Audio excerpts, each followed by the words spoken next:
해리스 미국 부통령을 대선 후보로 공식 지명하기 위한 민주당 전당대회가 조금 전 막을 올렸습니다. 맞불 유세를 시작한 트럼프 전 대통령은 전기차 세액공제를 없애겠다는 뜻을 내비쳤습니다. 워싱턴 연결해 자세한 내용 알아보겠습니다. 권준기 특파원. 네, 워싱턴입니다. 네, 지금 민주당 전당대회가 시작됐습니까? 네, 조금 전 우리 시간으로 오전 7시 반부터 이 전당대회가 시작됐습니다. 시카고에서 오늘부터 나흘 동안 행사가 이어질 예정입니다. 오늘 전당대회 무대는 조 바이든 대통령에게 스포트라이트가 집중됩니다.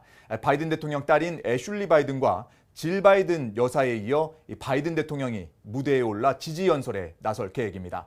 자신의 재임 기간 성과를 내세우고 민주주의 수호와 중산층 강화 기조를 이어갈 적임자는 해리스라는 메시지를 내놓을 것으로 보입니다. 한 달 전 공화당 전당대회 때만 해도 패색이 짙었던 민주당이 후보 교체로 분위기 반전에 성공하면서 이번 전당대회는 더욱 뜨거운 열기 속에 막을 올렸습니다. 오바마와 클린턴 전 대통령 등 민주당 주요 인사들이 내일과 모레 무대를 장식하고 해리스 부통령의 대선 후보 수락 연설은 마지막 날인 목요일 밤 우리 시간으로는 금요일 오전으로 예정이 돼 있습니다.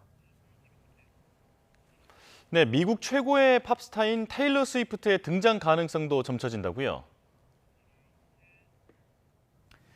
그렇습니다. 민주당 전당대회에는 존 레전드와 민디 켈링 등 여러 스타들도 참여합니다. 아직 공식적으로 이름을 올리진 않았지만 비욘세와 테일러 스위프트도 무대에 오를 수 있다는 관측이 나오고 있습니다. 특히 테일러 스위프트는 지난 2020년 대선 때 바이든 대통령에 대한 지지를 선언해 큰 영향력을 발휘했던 만큼 이번에도 해리스 지지에 나설지 관심입니다.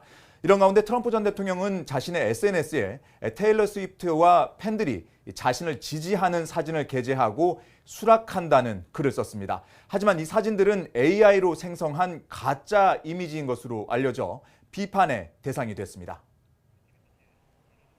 오늘 전당대회에서는 한반도 정책 등을 포함한 새 정강 정책도 채택할 예정이라고요? 네, 민주당 정강 정책은 사실상 해리스의 대선 공약집이라고 할 수 있는데요. 잠시 후에 대의원 투표를 통해 공식 채택할 예정입니다. 여기에는 트럼프가 북한 김정은에게 아첨하며 독재자와 러브레터를 주고받았지만 바이든 대통령은 역사적인 캠프 데이비드 3국 정상회의 등으로 동맹과 함께 북한 위협에 대응해왔다는 내용이 담겼습니다. 그러면서 북한 도발에 맞서 우리 동맹들, 특히 한국의 곁을 지켜왔고 앞으로도 그럴 것이라고 강조하고 있습니다.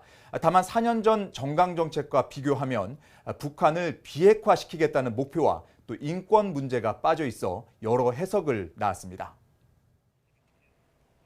이런 가운데 트럼프 전 대통령은 경합주 순회 유세를 시작했죠? 그렇습니다. 트럼프 전 대통령은 오늘 펜실베이니아를 시작으로 금요일까지 7개 경합주를 돌 예정입니다. 트럼프는 유세 현장에서 전기차를 구입하면 제공하는 $7,500 세액공제는 웃기는 일이라며 폐지를 시사했습니다. 직접 들어보시죠.